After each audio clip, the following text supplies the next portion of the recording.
Hello there. What is going on, everyone? We're going to be talking about the Separatist Battle Force today for the droids. It's going to be called Invasion Force. We're going to talk about a little bit of what we learned in the recent AMG live stream today, because there wasn't a ton of information, but there is some, and I think it's worth talking about because it's kind of whetting the appetite and certainly going to change some of your purchases that you might have planned. So it's going to be interesting. So we're going to talk about this. Also, if you guys haven't already, make sure you're entering to win that lightsaber giveaway that we've got going on right now. It's going until the end of the month. You just have to be a subscriber and leave a comment on this or one of my videos. It's as simple as that. And if you don't win, don't worry. We have new giveaways coming all the time. Also, check out, we have some giveaways going on in Discord as well. So make sure you head over to the Discord. Check out all of the channels in there. It's very family friendly. We talk a lot of Legion, Armada, X-Wing, Marvel Crisis Protocol, 40K, whatever you want to talk about. We've got a lot of those channels in the Discord. I'd love to have you as part of our community. Also want to thank today's sponsor, Luxury Playstyle. Amazing tokens. I helped design these tokens too, so I am personally attached to these very much so. But if you want to check out luxuryplaystyle.com, you'll find some amazing tokens for all kinds of games like Legion and X-Wing. These are full metal, double-sided tokens. They are absolutely fantastic. You've got 2s on the back of the damage. You got 2s on the back of the suppression, so you can just flip them. You also have the order tokens over there, which are absolutely breathtaking. They come with capsules too to keep them really, really nice when you're shuffling them. And I mean, and the aims and the standbys are all double-sided. You got aim and standby on the other side, and dodge and surge on the other side. They're just wonderful. Chef's kiss to these. Mwah. You're gonna love them. Use code Crabbok VIP. You're gonna save 15%. Also, orders of $35 or more are going to get a free Crabbok token thrown in for their order. It's got a C on there, and it's also got a 5 on the back, so you can use it for higher count damage units. It's awesome. All right. With all that being said, let's go ahead and start talking about Invasion Force. So this stream started out with Dallas Kemp painting droidekas, and while we didn't get much about how droidekas will be involved in the Invasion Force, we can assume that they will be allowed. Now, we do know that there's going to be a force organization chart, and he did specify that support is still 0 to 3. So no changes to how many supports that you will be able to bring from a standard list. So still max of 3, minimum of 0 for droidekas.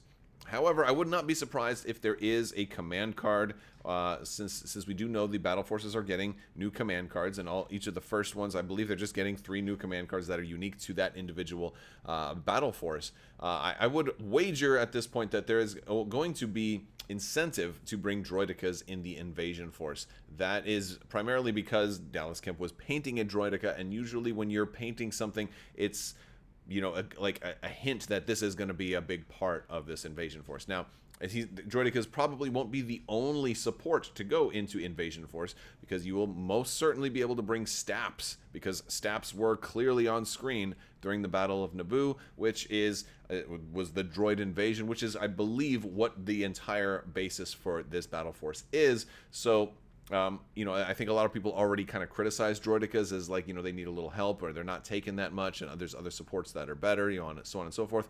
I don't think you'll be able to take the spider tank, so I don't think that that's going to be an option. So I think it's going to come down to Staps or droidekas. If you ask me, that would be my guess.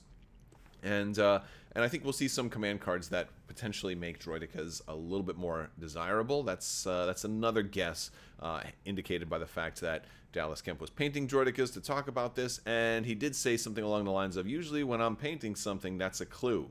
Now, of course, that was in the context that it could have just been as simple as, yes, I'm painting droids, so we're gonna be talking about a droid battle force.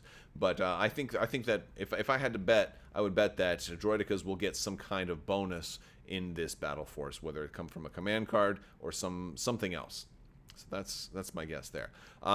Let's talk about the other change to the Force organizational chart. Well, there was a couple. The core change is now going to be, instead of from 3 to 6, it's now going to be 4 to 8, which means you can run 8 units of B1 battle droids. You can literally have an entire legion of B1 battle droids in this. It's insane. Now, it's not 100% clear if you can take B2s.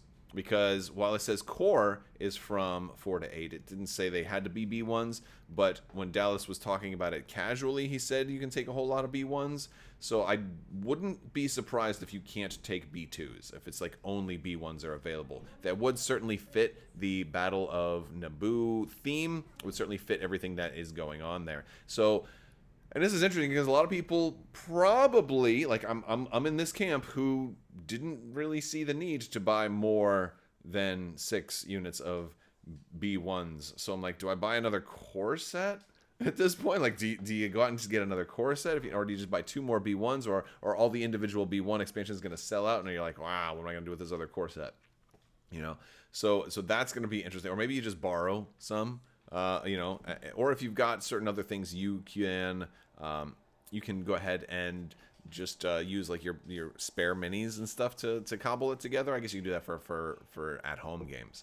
But that's gonna be interesting, and I want to hear from you guys. Are you guys planning on picking up, you know, 2 extra units of B1s? I mean, I'm gonna wait and see, because if you can use B2s, then maybe I can do 2 B2s and then 6 B1s, and then still kind of fit it. But I wouldn't be surprised if B1s are the only core that you can take in this one for right now. So that's going to be an interesting thing.